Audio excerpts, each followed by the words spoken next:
All right, welcome to We Are Something Else presents Smoke and Spill. I'm your boy Kaleo. This is my man Big Mike. This is just the first episode. We're gonna try to work through it and make things happen. But let's start. I see you smoking on some hookah over there. Oh yeah, man. Smoking on that hookah tonight, man. I too am also smoking on Fumari. I got that blueberry muffin. Nice tonight, man. This is it, man. Exactly. There's a lot of movies that people may have overlooked.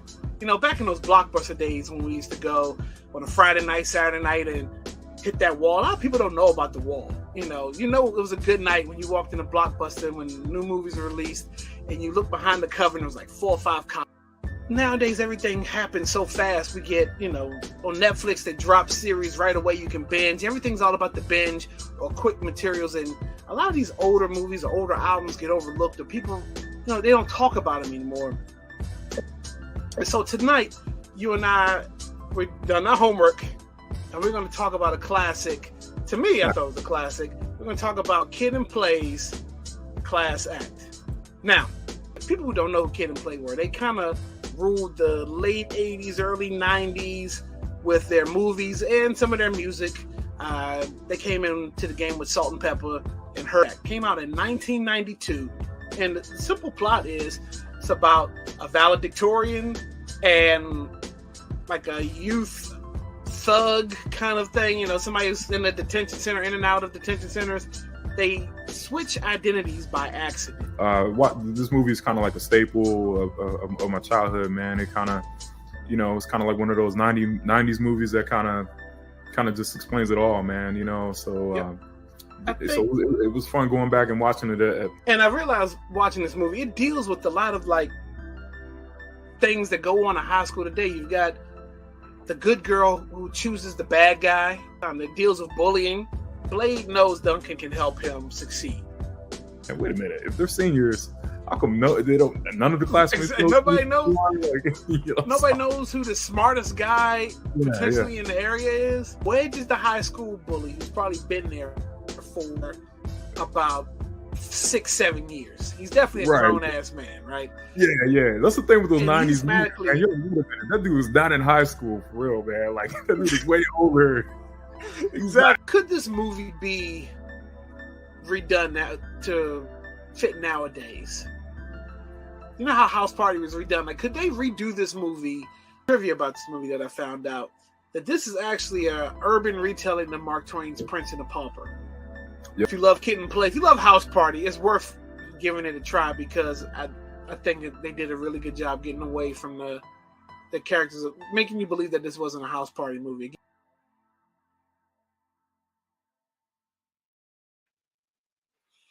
All right, welcome to We Are Something Else, episode 163, Boulevard of Broken Dreams. And we're here. It's your boy Kaleo. There's CB. There's my man E. Rich, dialing in from the West Coast. What's good, fellas? Yo, man. What's good? What's Thursday, up? Man. Another Thursday. We are here. Look, real quick, shout out to Vets University.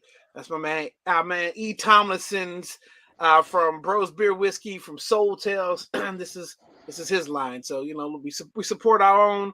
It's nice, comfortable, soft cotton on my skin kind of thing going on, and it's a tribute to HBCUs. This is Clark Atlanta University. If y'all didn't know that. All right. So how's everybody's week going? I had to remind myself that it was Thursday. Even though we had the show, I knew it was the day of the show. This week just feels like, it's just been dragging. I mean, this whole beginning of the year has just been kind of packed with stuff at work. So, yep. It's one of those paradoxes. It feels like it's never ending, but it also feels like time's kind of flying by when you think about it. Absolutely. E? Well, I got a couple of pieces of mail in the mail today.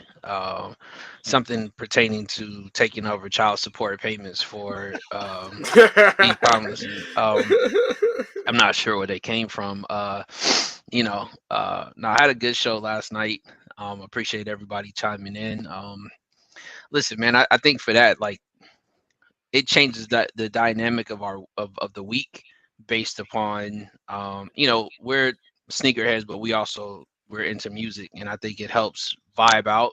I think taking that time to do that, the like hour, maybe 30-45 minute show, um I think it creates a sense of for the mental health, right? Where Yep.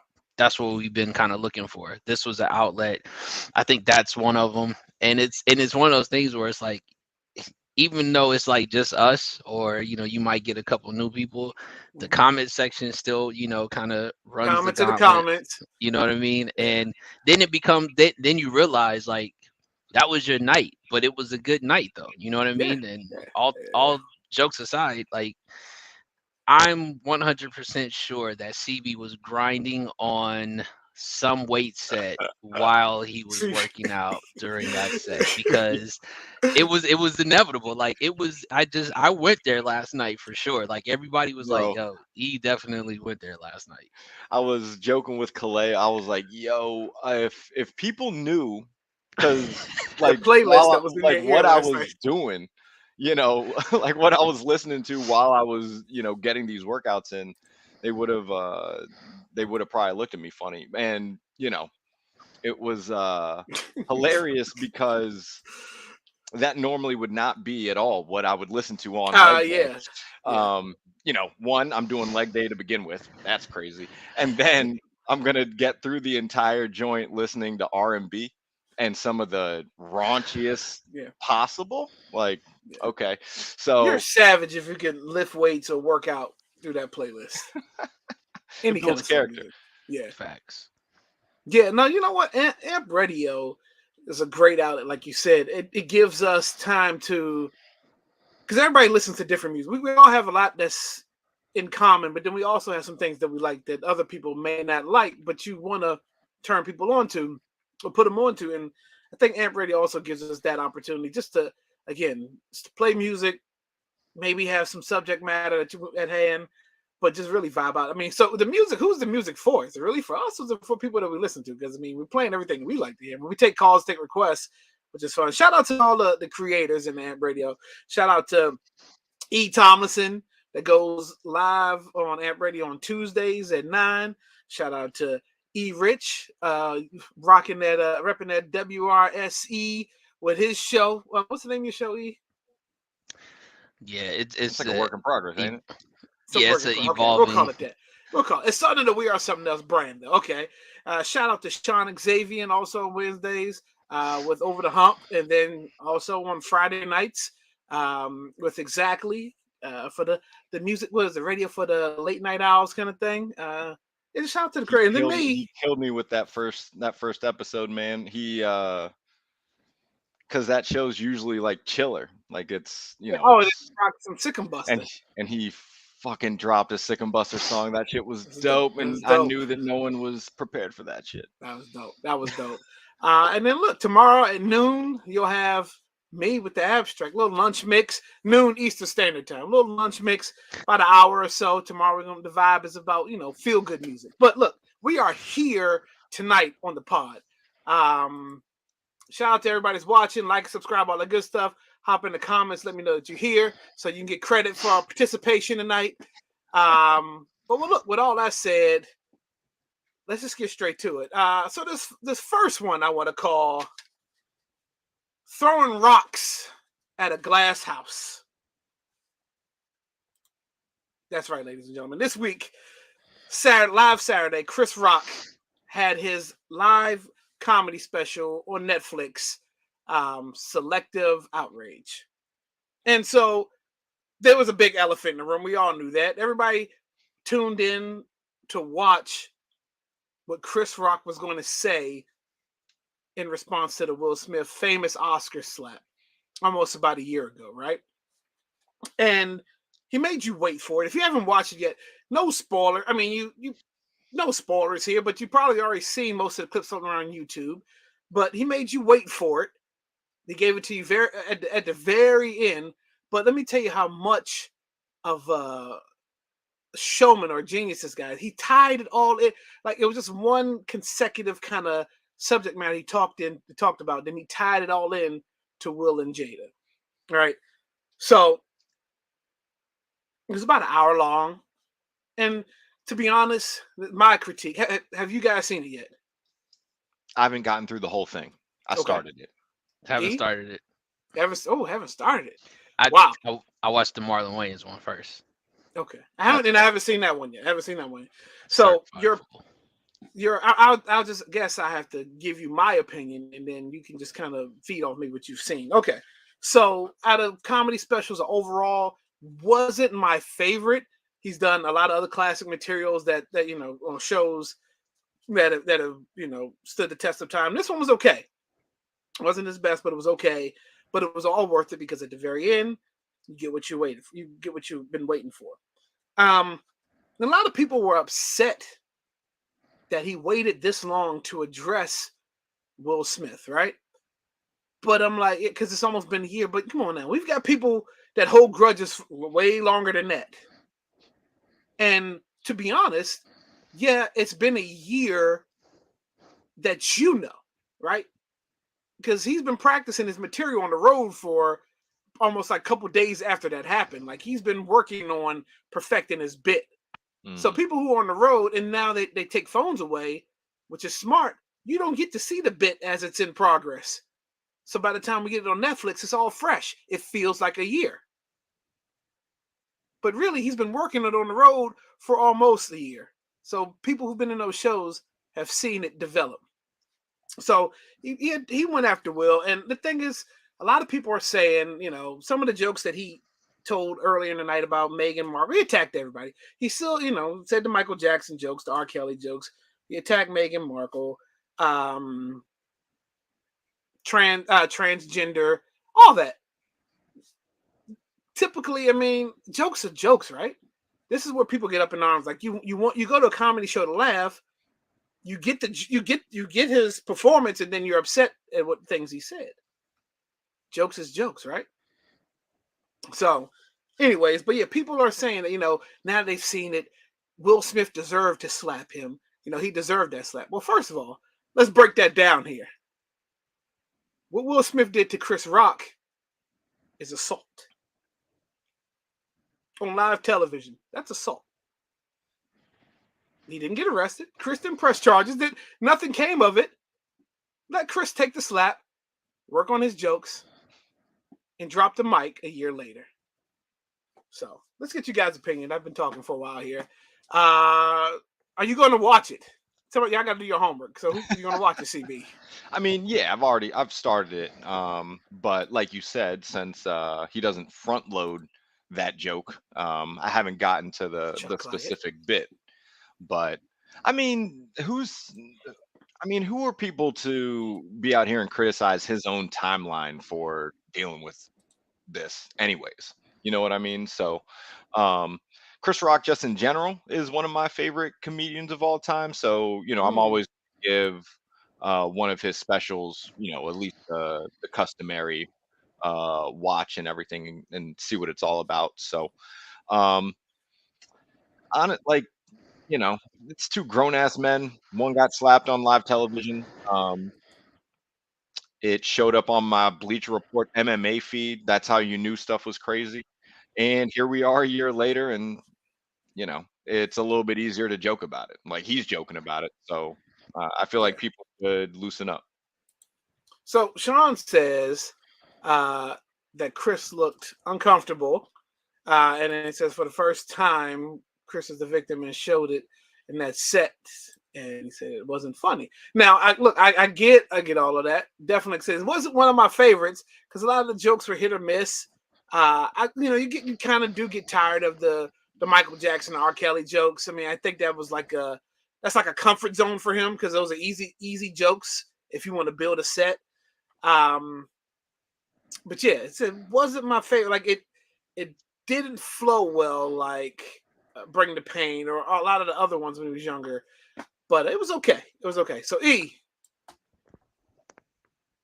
thoughts, comments. Am I still coming in too loud? It's a tad. It's close. My bad. Let me scale it down. How about that? So I give you my radio. I'm saying. It's just the mic. The mic is just picking up everything. You have a good mic. It's R&B over here. There you go. All right. No. Better. There you go. I'll say this because I'll watch it, but I think that I made my point on Chris Rock a while back when we first started talking about this. The problem I have with it, to be honest with you, is that it pitted comedians against each other. So it was almost as if there's sides that have been taken now. Jamie Foxx seems to be pro Will, right? He's been posting stuff that Will's been doing, the award that he got for the movie. Then when you see Chris Rock, you see, Talib Kweli, you see Dave Chappelle, you see Kevin Hart. It feels like because it was more personal, he wasn't able to be in his normal bag of jokes. And that, I think sometimes, kind of like what Sean was saying, like he's the victim. I think it rattled him to the point where he can't get off a proper joke anymore because somebody called him out on what seemed to be more of not a running joke, but more of something that they felt was personal, right? And I think that it became more because it came ahead. Usually, if you think about it, comedians who have a certain joke run with it and then they kill it, right? The best example I can think of this is when Richard Pryor ended Mudbutt on a live comedy show. He was like, the fans wanted it, they wanted it, they wanted it, they wanted it, right? And he was like, this is the last time that y'all gonna get it. Why? Because the joke was gonna run its course. And if I keep doing what you guys want, I'm gonna creatively not have it in me to give you who I am, which is to be that creative joke teller. I think Chris has run out. I think this was his fight. Like he shouldn't mention their name no more. And I think had he like done this earlier and then read up and did another comedy show where he didn't mention them at all, that would have showed his prowess of being a real comedian to say, I was doing comedy shows prior to this I don't have to mention them. They don't have to be the butt of my jokes. Why? Because this is what y'all want to hear. I don't want to talk about it no more. You know what I mean? So I think that's what probably takes away from the actual show, but I am going to watch it. I will say this. Marlon Wayans is a complete asshole. He's super funny. And although the comedy skit was all about the two, both Chris and Will and Jada, the funniest part was the fact that he said that it was Tupac that got into Will Smith's body and was walking that duck walk like he was Birdie from Above the Rim. It just made you laugh. And so if you think about it, right, the fact that he was able to spin it the way that he did, I would appreciate if I watch Chris and he's able to do it that way. So if he does it that way, then I'll give him, his just due. But I think creatively, I think it took him out of his bag. Gotcha. And so I'm gonna try to watch the Marlon. So to me, Marlon isn't as funny as the Damon. He's not. He's Sean is the worst. Sean is not funny at all. And Marlon's He's okay. Sean's not stand up. Yeah, and Marlon is spotty to me. But I'm definitely gonna watch that because I know he said a couple things. All right. So this next one I want to call All the Money in the World. All the money in the world. All the money in the world. And John Moran is suspended. Now we know for at least another 4 games for flashing a gun on his IG Live from an adult entertainment facility in Colorado. Now, this was not the first incident, but this was probably the latter of.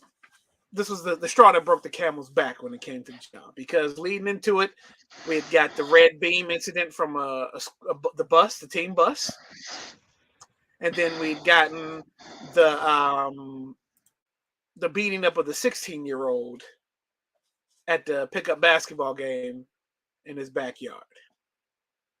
So now we are at the point where he goes live and he flashes the smallest gun you could ever see. And now people should know when you go live, like everything is there. Like you have people watch other people's social media and screen record and look for stuff like that. So that's what happened.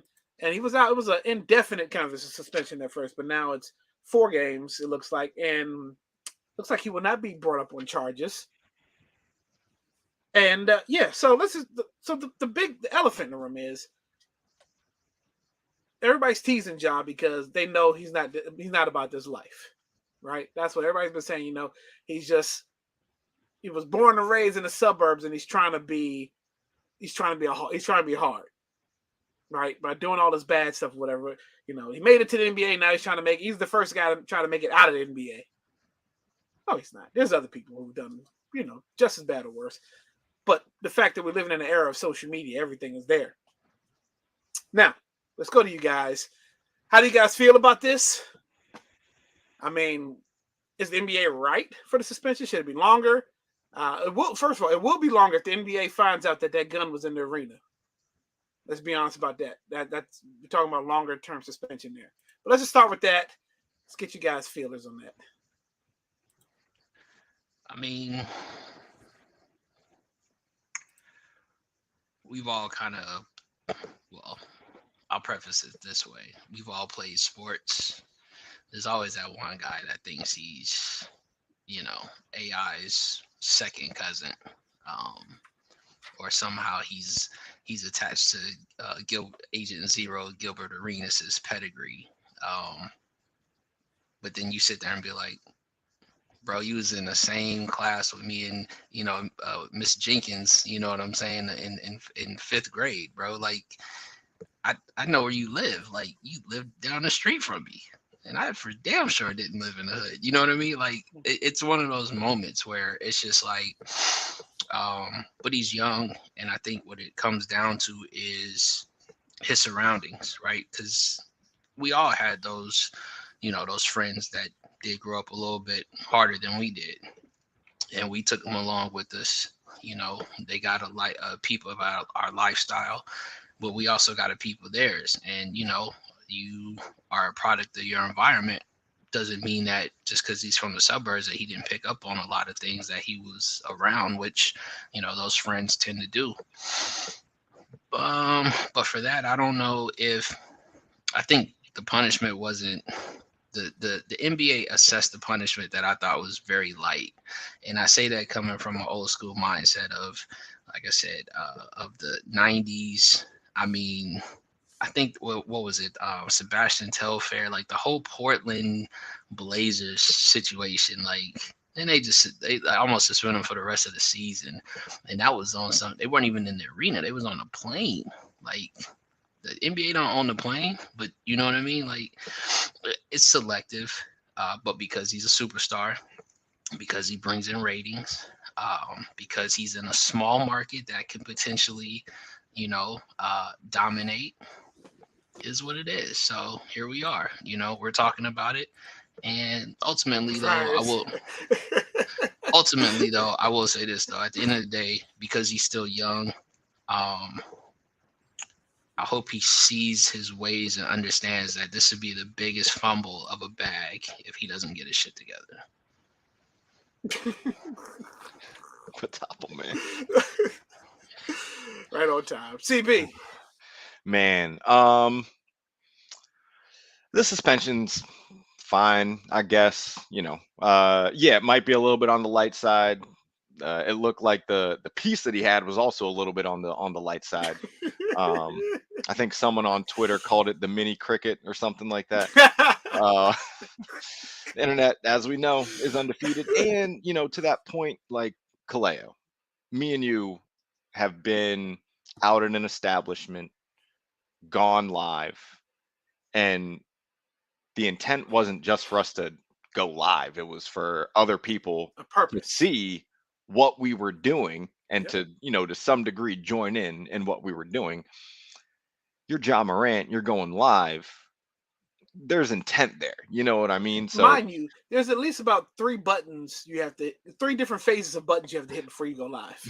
so it's not a mistake. You know what I mean? Yeah. So um it's one of those things where he is young. I can't speak to his upbringing and all that. As far as I know, everything I've read is speculation. Not But like the Cranbrook. It's a private school. bro, just because we know some guys that they could ball, so they got some opportunities that maybe Jimmy and Chad had to pay for. Um, it's they hand out special scholarships in certain situations. You know what I mean? So Hmm. it it's one of those things where you also hear just about how um you can be a product of your environment, like E-Rich was talking about. And where does he play? He plays in Memphis. When we talk about like some tough cities and things like that, Memphis is right up there. So Hmm. um, eh, some of that probably plays into it. At the end of the day, I'm a fan of his game. I'm hoping that this is something that he can come back from, because I think Gilbert Arenas said it on his podcast this week that this is something it's gonna take time, because he was up in that upper echelon of the young guys that are up next, and he just has to be dropped down a peg because he's not as marketable with now like a gun issue and all these things that have happened over the last couple of months. So now he's got to work his way back to being on the same level as the other young dudes that are next up. Right, right. Totally agree. Totally agree. Uh, hopefully he's getting like the help or consulting that he needs, because this guy he's got at least probably 2 to 3 more max contracts in his bag, most likely. And you're talking about some serious money you could be messing up if the league feels like they're done with you. I mean, the NBA is like the Feds, right? Y'all remember that story Melo told, right? When he went to Baltimore and was hanging out with a couple folks after he had gotten drafted, and David Stern called him in his office and said, "Hey, we know who you were hanging out with. If you want to be in the hood, stay in the hood. Don't bring that to the NBA." David Stern was also, you know, Hey, so Clay, so you haven't seen the Gilbert Arenas podcast then, right? No. Okay.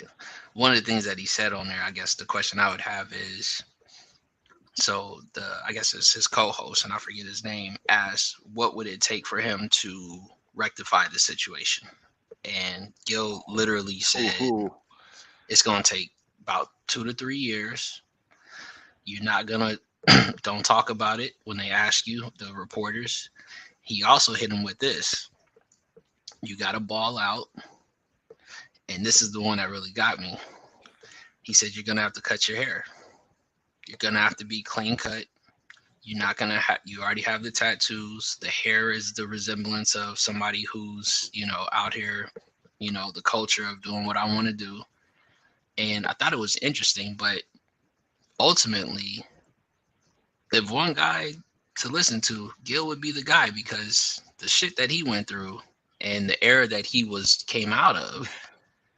And you got to think about it. Like, most people, that would have ended their career. But when you're that nice, you have to have that PR side of the house, because he can be nice all he wants. But we've seen what they've done to superstars that they really want to kind of elevate. But I guess the question is, what do you think about that hard reality of, he even told them, even if they won a championship, it still wouldn't do anything. Like, he's got longer now to get back in good graces than he has that he's been in the league. So what are your thoughts about that is what I want to know. I know CB's heard it though.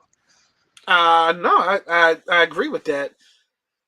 The bad boy image is, once you there's already a standard right behind us and how our hair is kept, right? Because when they take when you go on a job interview, depending on what the job interview is, like if you trying to retail or something like that, keep your hair. No, that's fine. But if you want to go work for suit and ties, you better be clean shaved, no beard, no nothing. This is how things used to be. No beard, no nothing, hair short, like coming in like a bird almost.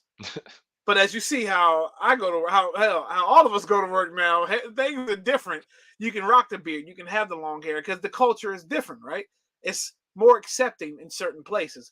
But yeah, I mean, we're not balling though, right? So, but I think that's probably he shouldn't have to, but that's probably good advice because he's gonna have to find somewhere to make a switch, right? He's gonna have to change his personality a little bit. You're gonna have to leave your friends alone. You're gonna have to do something. But yeah, they're gonna associate John Morant with these three situations because they're back to back to back. And the thing is he might not want to feeling be far, associated. He You're might, right. you You're know, right. like He might actually be. I mean, look at Hernandez, Aaron Hernandez. whew, That situation. He was he was a bad guy who was an athlete. He wasn't an athlete that was a bad guy. He was a bad guy that was an athlete. yeah. And no matter how much money he made, how much success he had, Super Bowl rings, he even won a title at Florida. This guy couldn't. He lived the life he wanted to live, and he was making millions of dollars a couple of days out of the week, but living the life he wanted to live before that. During that, can you imagine that?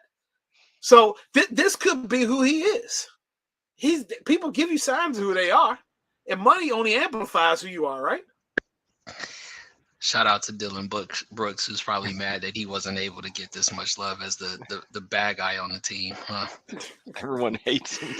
But I'm just saying, money only amplifies who you are, right? So that's what they say. That's what they did tell Memphis me. win tonight? Did they beat Golden State? Yeah.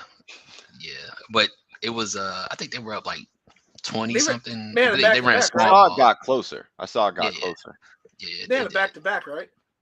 Did they play each other they played each other the other night too, though, right? They may have. No, because Memphis played the Lakers the other night. Oh, okay. All right. Well, look here.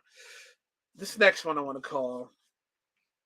We might need Jerry Maguire. That should be a good segue to what I'm about to talk about now. We might need Jerry Maguire. Lamar might need him for sure. Now, and back-to-back sports stories, but these aren't really about sports. These are about intangibles dealing with the sports, right? So, for those who don't know what's happening right here, Lamar Jackson, probably top 5 quarterback in the NFL right now. Plays for the Baltimore Ravens, MVP, countless other things he's done. He is doesn't have an agent. He's his own agent with the advice of his mom. And I think some of the Players Association is kind of helping him guide to get a contract, right? So he's been battling with the Ravens over the guaranteed money with his contract. I think he wants Deshaun Watson money plus some because right now Deshaun Watson is making $250 million guaranteed. Guaranteed. That means if he never plays another down in the NFL, there will be $250 million coming his way. Now, for those who don't know, that's a backstory. Everybody knows who Deshaun Watson is. Kind of trouble he's been in. Guy can't go to any massage parlors ever again. Right? So, but Cleveland kind of jacked this whole thing up for 100 Lamar. feet away from massage. 100 feet away. 100 feet away. This guy can't even say the word massage. But Cleveland jacked this up for Lamar, and that's the God's honest truth here because they gave a quarterback who's good, but he hasn't proven anything in the league. They gave him $250 million guaranteed to come to their league, to their team. Lamar is way more proven than Deshaun, and the Ravens don't want to pay him that price tag. So what they do after countless negotiations, they say they're off by $100 million. That's a lot. So instead of exclusive franchise tagging him, where he will be paid $45 million for the year, they gave him the non-exclusive, which is $32 million. But this allows other teams to invest or offer Lamar a contract, and the Ravens have 5 days to respond to either match the deal or the team that offered the deal has to come up off 2 picks and they get Lamar and the money, obviously. So it's kind of layered here because that's kind of a slap in the face to Lamar. The Ravens are essentially telling them, look, if you think you're worth more than $250 million, we'll let other teams come after you. We'll pay you the bare minimum out of all three deals for you to play for us for a year. We're going to be back at the table again, and you're still not going to get your money because what happened after that? At least 5 teams, we've never seen this before. 5 teams came out and said they didn't want him. Normally teams jump out and show, we want this guy. We're going after him. There were 5 teams that said they did not want him. So now we think collusion is in play here, right? And forgive me for talking loud, but I'm setting this whole story up for you guys to comment. Collusion's at play. Why is collusion at play? Because the 5 teams that said they didn't want him, the Falcons, when the hell's the last time the Falcons been to the playoffs since they blew that Super Bowl? Who's their quarterback? Does anybody know? But they don't want him. They don't want him. Okay. They have a rookie now. They don't want him. Or he was a rookie. The Panthers. Let's talk about that shit show down in Carolina. Sam Darnold, Baker Mayfield, whomever else. They don't want him. Okay. Maybe they don't. Maybe they don't want to pay that price tag. The Miami Dolphins, who is probably a quarterback away from winning a Super Bowl or going to a Super Bowl. With that receiving core, that defense, and the running game, Tua's doing good, but Tua's not Lamar Jackson. They don't want him. Okay, maybe they feel like they can win with Tua. Maybe they may get A-Rod. I don't know, but I don't think they're on his list.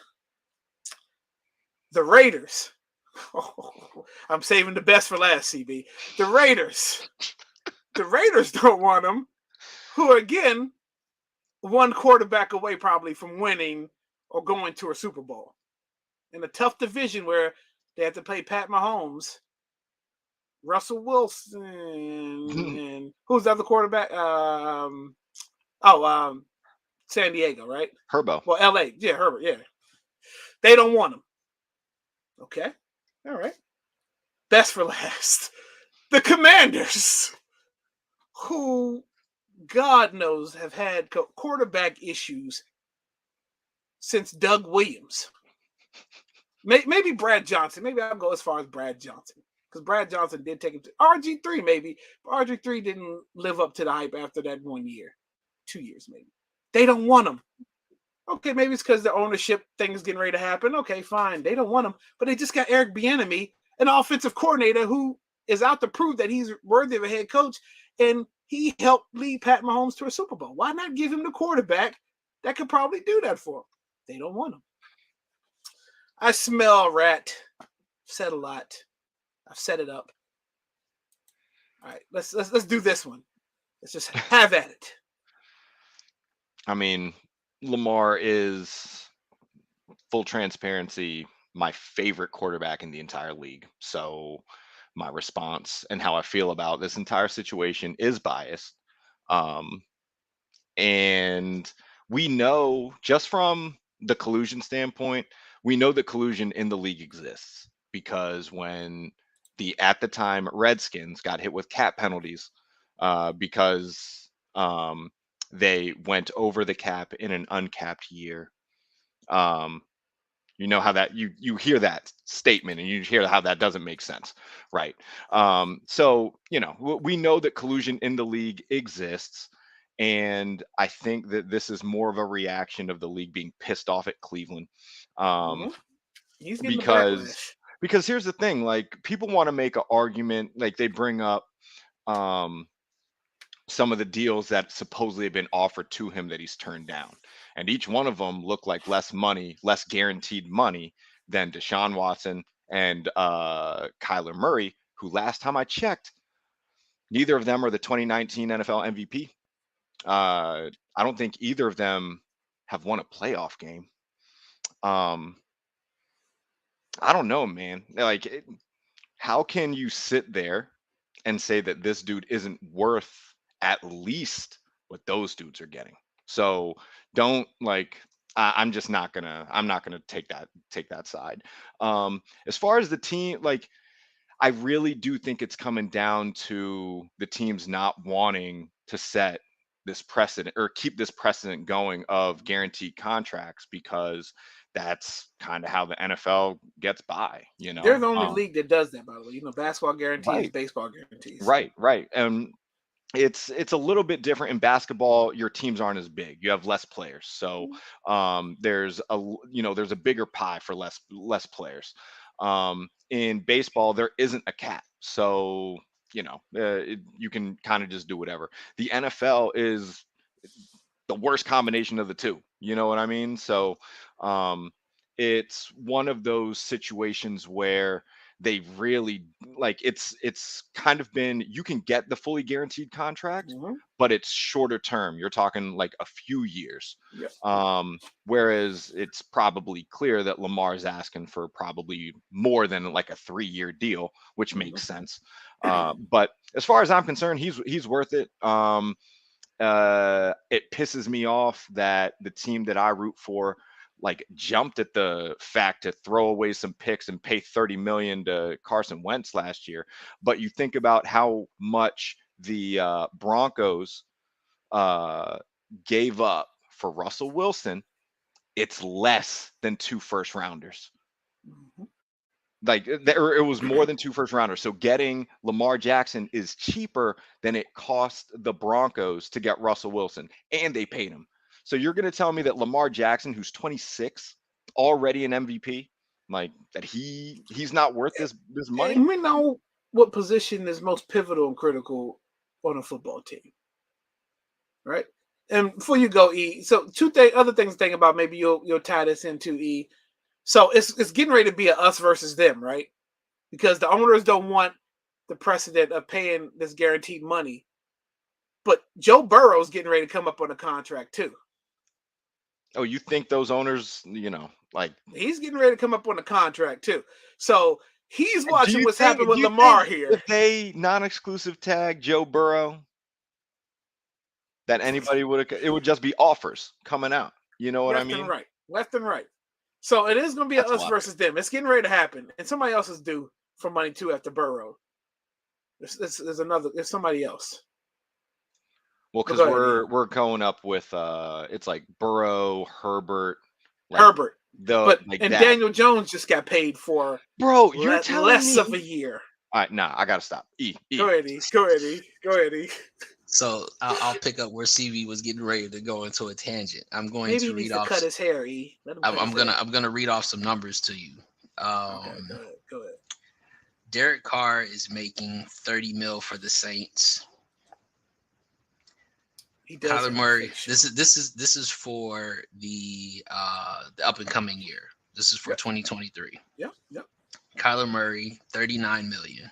Daniel Jones, $46 million. Matt Stafford, $27 million. Russell Wilson, $28 million. Jared Goff, $25 million. Aaron Rodgers, $59 million. Right? I'm gonna finish this off. Kirk Cousins, $30 million. Ryan Tannehill, $27 million. Josh Allen, $28 million. Dak, Allen is 31. Yeah, Allen should be coming up. Dak, 31. Pat Mahomes, 40. Deshaun Watson, 46. Now, if we're going off of what's my man that we say is pretty much just a Colin Coward. Clickbait. Go ahead, Colin Coward. If we're going off of clickbait himself, those numbers don't add up to the best quarterback that's out there. Matthew Stafford that he's had at number 1, the Jared Goffs, the whatever it is. It's a California. Put it to you. That's why Stafford's the one. He played like 4 games last year, and Baker, Mama's Mayfield was out there and probably should get a better contract than he can because he also doesn't. He stays healthy. And Hurts is coming up. And Hurts. Yes. So again, let's just call it what it is. The fact of the matter is that the promise in the contract now is that the best players are like, give me my guaranteed money because I know ultimately you're throwing me away as soon as you're done with me. There's no old school contract that's like the Bobby Bonilla of I'm collecting $1 million every year until I'm 65 or whatever the case. You're not going to want to pay that. And also, I had a question though. what's my man? The GM, Ozzy's not there no more, right? He's still there. He's around. not the GM anymore, an but advisor. he's in the he's still in the front office. Yeah, he's there. If Ozzy was the GM, this deal would have been done, because I think he knows, and everybody who's been a part of who he had coming through Baltimore got their money based upon the production that they get. Baltimore was one of those teams that you produce, we're gonna pay you. Now that has changed over time, and also the way that I think it was the coach or whoever that slandered the wide receiving crew. Like, who does that? Like, now I think that actually was the current GM. And so it's like, so I'm thinking The like cost now, now Ozzy was a hard critic because he played the game. I think this, I think Chad that said something. I don't know if he ever played in the NFL, so rightfully so, you can't take that on. But let's just call it what it is. Like Sean said, like Lamar's a generational player that we won't see for a very long time, and the NFL is willing to cut ties with him because he does not fit the mold, and he also is saying, you make plenty of money off of me. Does the deal get done if he has an agent? Nope. I still say no, and the reason why, unless he what was my man's name, Drew Rosenhaus or True. God, he got everybody paid.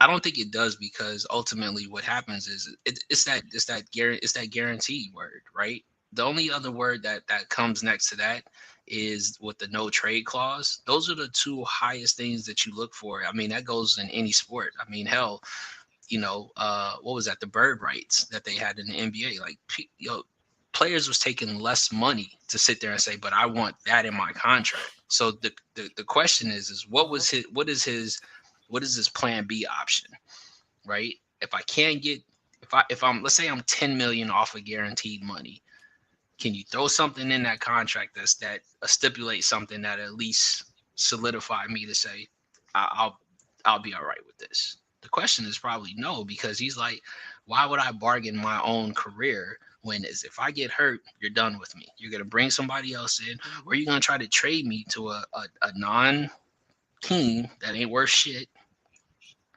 try to package me up with some draft picks that ain't nobody gonna use. So I don't know. And then, like I said, I called it out. If y'all seen that damn the slave trade this year, I mean the combine, it was pretty slim out there. There wasn't a lot of participation this year. Yeah. Don't worry, we can still talk. I'm just putting the DC shop pie save 10% up right now. That way we can talk with the border around us. If people want to shop pie this weekend. No, but yeah, no. I think that's what it is, though. I mean, to be honest, like, but then the question is, I think we referenced it at the end of the last year, right? Which was, even I think RG3 said it. He said, I could have played hurt, and he said I played hurt, and you see what that got me. Yeah. He's hurt. He could have played, but also, what would have been the bargain? His long-term contract. And so if RG3 is the prime example of that. They played together too. So It's like, how can you not sit there and be like, bro, y'all not gonna do me like him? The example has already happened. Yeah. It'll be interesting to see what happens. I think somebody will come.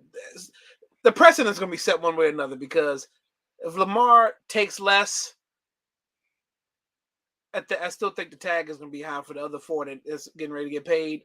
So I don't think he should stand off his morals. If he thinks he's worth more than Deshaun Watson, which a lot of people think he is, pay the man. He is. Everyone should think pay the man. Oh, fuck. It's not that and difficult. Yeah. All right. So what we're about to do, let's go ahead and let's hit these lightning rounds real quick. It's a couple stories that stood out to me that I figured it'd be fun to talk about, a minute or less, and then we'll move on. So I want to say happy birthday. March 1st of 2023 was the 23-year-old birthday of the PS2. Does that make you feel old now? The PS2 is 23 years old. It came out in Japan March 2000. It didn't hit the States until October that year. And so give me your memories about. It was 10 games available when it first came out. Just give me your memories about PS2. Did you get one when it first came out? When did you get it? Do you have a story that stands out? I did get mine on the first restock after Christmas. You had to go to Toys R Us. You had to look at a little pouch, and if they had the price tag in it, that means they had them in stock. Never forget it.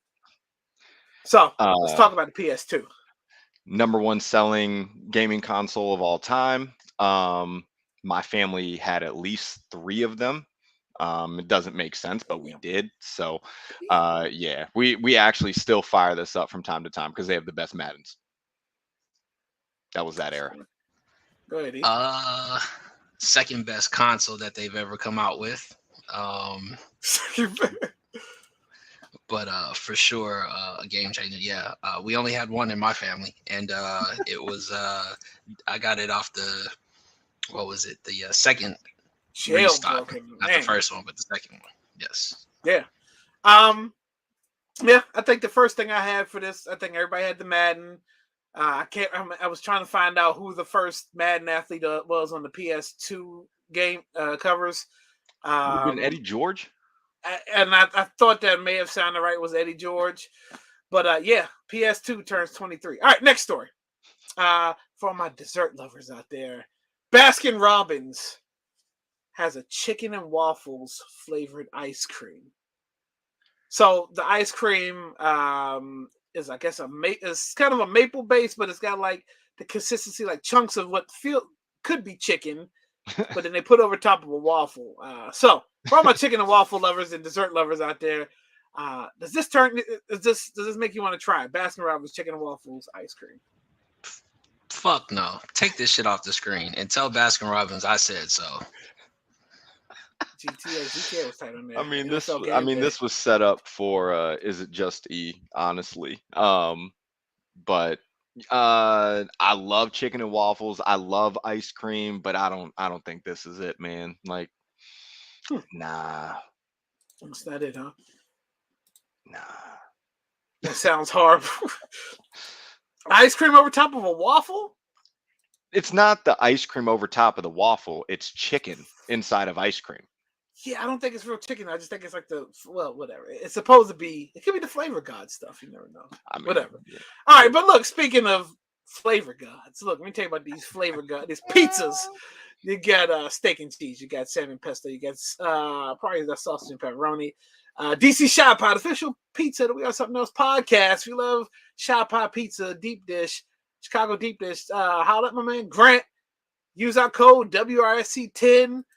They got your desserts. They got your flats. If you're not into deep dish pizza, holla. DC Shop WRC10.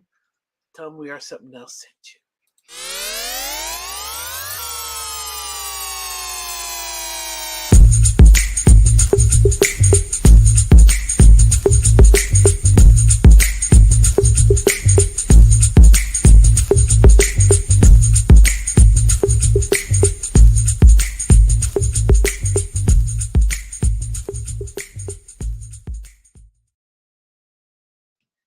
All right, reading the comments. Did Eric Mark do this? What's the artificial chicken flavor taste like? Seems foul. There you go, Jono. Good joke, Quatapo. Alrighty, it's that time of the show. So, go for it. I would like to dedicate this segment to my nephew Parker, who is the inspiration behind this segment this week. I know Cleo's probably I talk to my brother Cleo oftentimes when he goes to pick up my nephew from his day at school, and usually he's very from my understanding he's very quiet and cordial around others, but when he gets in the car with Cleo, it's all just throw it away. Everybody, he's the center of attention. He needs it all. If you don't listen to him, he's definitely going to let you know. But what inspired this segment was thinking about him in the backseat, and these kids nowadays with tablets, right? Everything is a tablet, and he's like, "Daddy, can you turn my tablet on? Daddy, Daddy, my tablet, it's not starting. Daddy, turn my tablet on, right? And that's all you hear in the back. Daddy, turn my tablet on, right? Like, hold on, bro, I'm driving. Like, I can't turn it on and drive at the same time. Daddy, let's get a donut. You know what I mean? Like, that's where we're at with it, right? One of the best games that kept our attention as kids and also promoted our motor skills, let us know that we was really one of ones as a kid, was this game right here. Oh my God. Oh my God. The water basketball. The water basketball? Either it was the rings, but this basketball game, your motor skills. Your motor skills and you had to be attentive. Concentration was on point, right?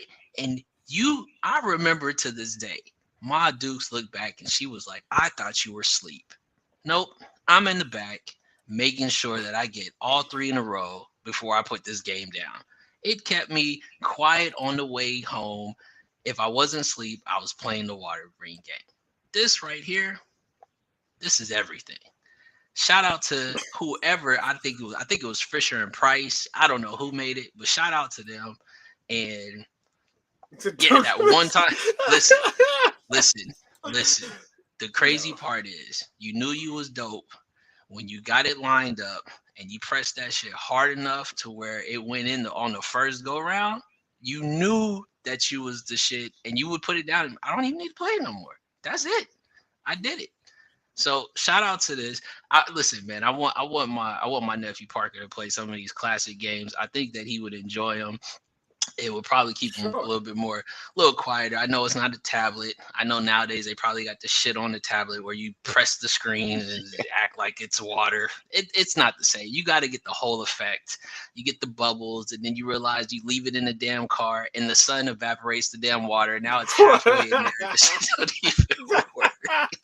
So it just is this game. Shout out to this of my nephew Parker. This segment's for him for sure. Look, I think you nailed on that one. I don't think there really is much to follow that up with, except this.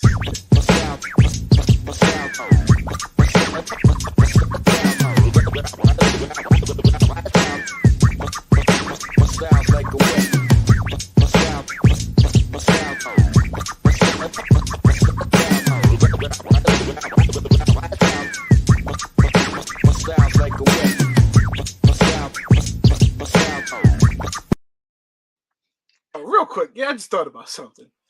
When I am driving and I get the Daddy, I need juice. Daddy, I need a donut. Daddy, can you fix my tablet? Damn. That's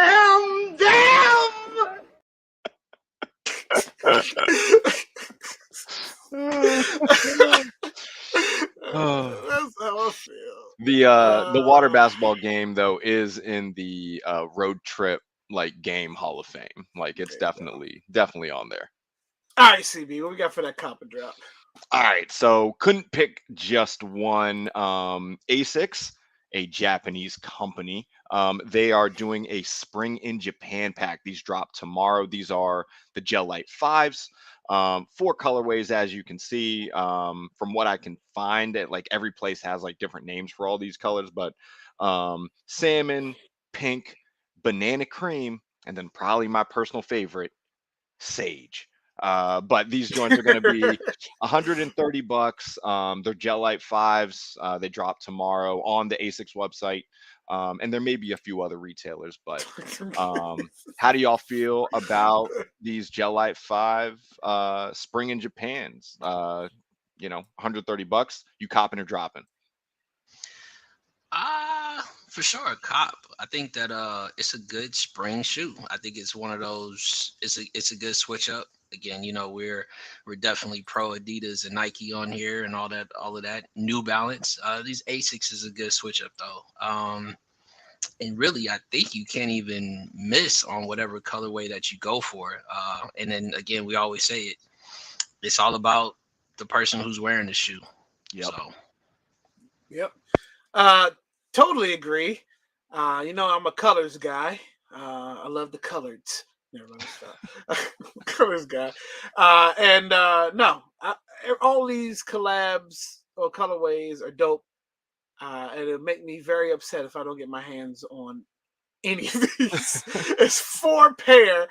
Somebody got to go home with something tomorrow. Right. You like the? Let's all right. go. Look, last time I showed Chuck Claggett a pair of shoes that she liked, they ended up on her step at her house.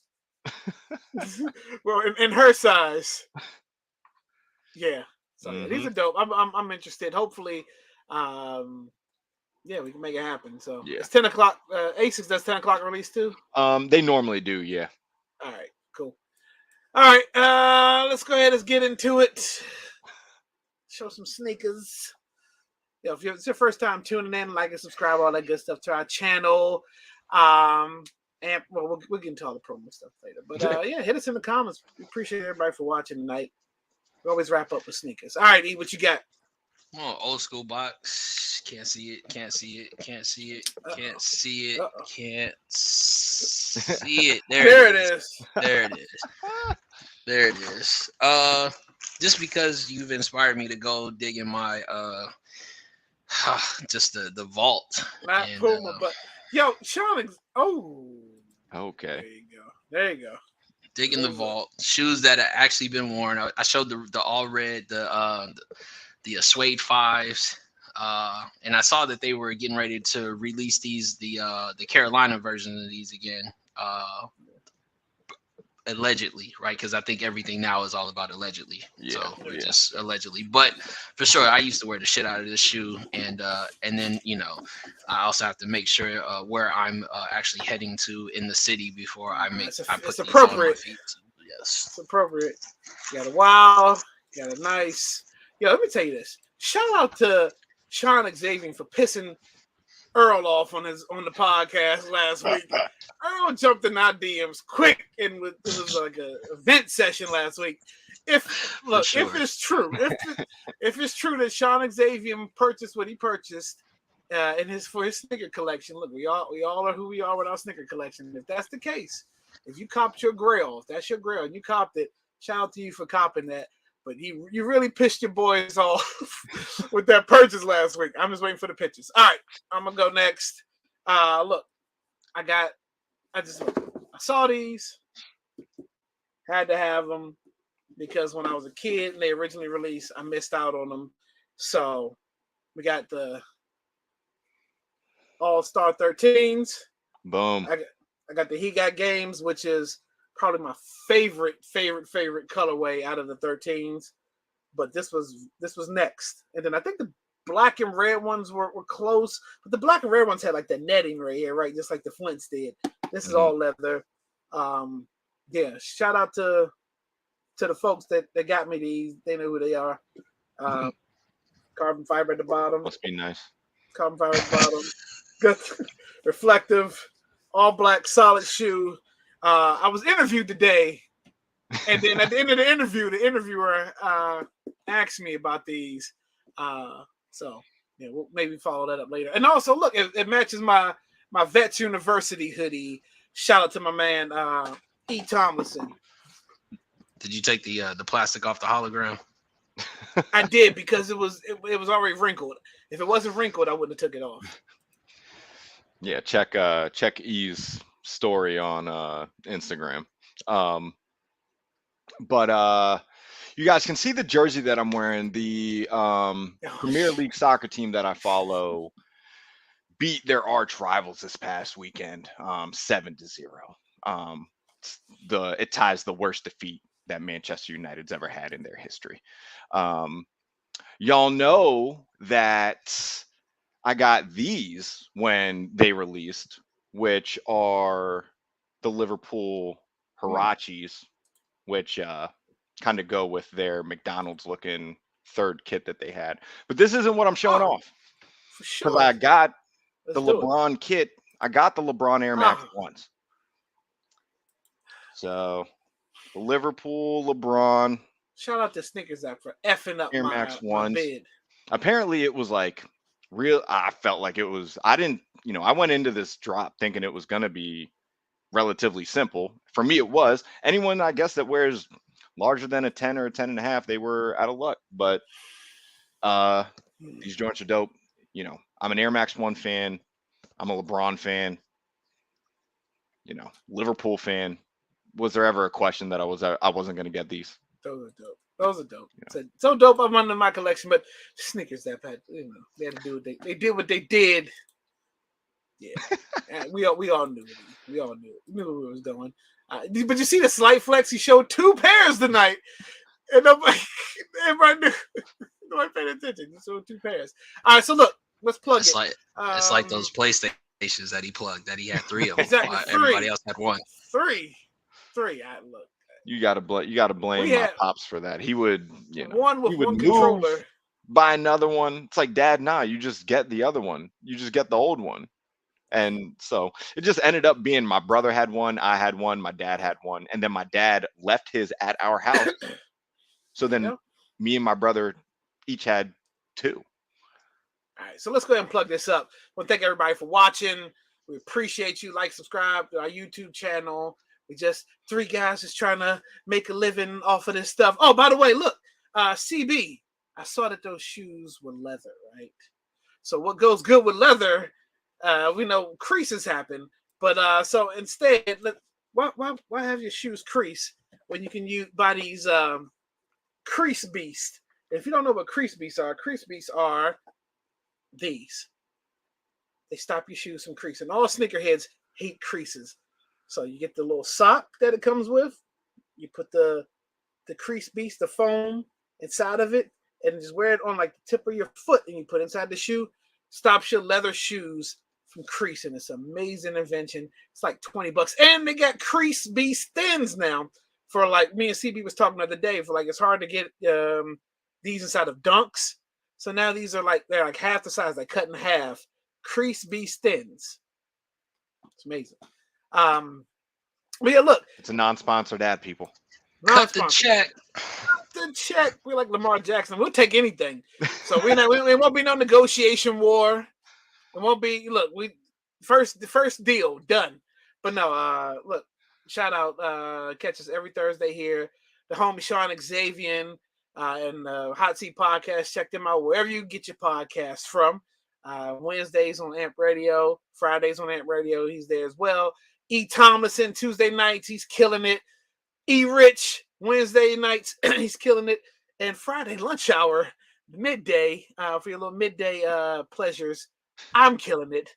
Abstract with your boy Kaleo. Tomorrow's all about feel-good music, positive vibes, positive energy. It's a lot of negativity happening these days. Every time you turn on the news, you can find negativity. You can't find anything positive. So we're going to do something just like songs when you first hear them or when they play through, they just make you feel good all the way around. Positive vibes for the weekend. That's how we're going to start it out. And I played the trailer at the very beginning. I don't know if you guys paid attention. I played it, didn't really plug it. So we've been teasing this smoking spiel thing that's getting ready to happen. But I dropped the trailer, and we're going to close on the trailer because I want you guys to see it again. But it's a new podcast. We Are Something Else is presenting. It's a movie and music review podcast. In the first episode, we review, I think, a classic. Maybe not a hood classic, but a classic. Class Act stars Kid and Play. We all know how big Kid and Play was. And my co-host is Big Mike. And look, by the way, the smoke part is, we're smoking hookah. We're relaxing and enjoying the vibes and talking movies and music. And it's all about things that you may have missed back in the day, or that we think you should just check out. Easy stuff, easy homework. We're going to do Boomerang, and we're going to do Mo Money to help motivate our boy CB into getting getting it done. CB has a homework assignment. Like this, I got a homework assignment. We are taking over Amp Radio, and then you got your Sinai Circle contracting services going on too. Sean is able knows what I'm talking about. But yeah, look, that's all we got. But yeah, check us out. Smoking Spiel premieres Tuesday, 10 a.m. Eastern Standard Time. We appreciate everybody for watching. Stick around, watch this trailer as I cue it up. And that's, anybody got anything else to say before we go? The link to tomorrow's after playlist is going to be on our IG channel. That's WRSE podcast. We are something else. WERSUMTHINELSE. All right, y'all. Peace. All right, welcome to We Are Something Else presents Smoke and Spill. I'm your boy Kaleo. This is my man Big Mike. This is just the first episode. We're gonna try to work through it and make things happen. But let's start. I see you smoking on some hookah over there. Oh yeah, man. Smoking on that hookah tonight, man. I too am also smoking on Fumari. I got that blueberry muffin. Nice tonight, man. This is it, man. Exactly. There's a lot of movies that people may have overlooked. You know, back in those blockbuster days when we used to go on a Friday night, Saturday night, and hit that wall. A lot of people don't know about the wall. You know, it was a good night when you walked in a blockbuster when new movies were released, and you look behind the cover and it was like 4 or 5 copies. Nowadays, everything happens so fast. We get, on Netflix, they drop series right away. You can binge. Everything's all about the binge or quick materials. And a lot of these older movies or older albums get overlooked. Or people, they don't talk about them anymore. And so tonight, you and I, we've done our homework. And we're going to talk about a classic.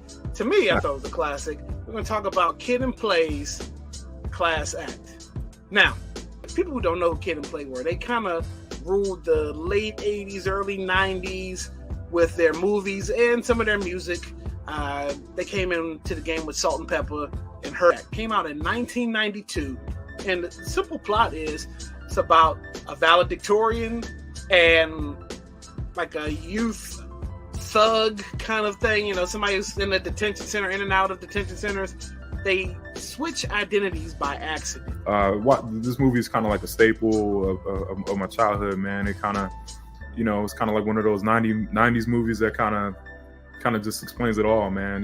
So it was fun going back and watching it. And I realized watching this movie, it deals with a lot of like things that go on in high school today. You've got the good girl who chooses the bad guy. That deals with bullying. Blade knows Duncan can help him succeed.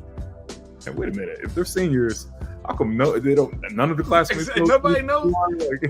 Nobody knows who the smartest guy potentially in the area is. Wedge is the high school bully who's probably been there for about 6-7 years. He's definitely a grown ass man, right? Yeah. That's the thing with those 90s movies. Man, that dude was not in high school for real, man. Like that dude was way older.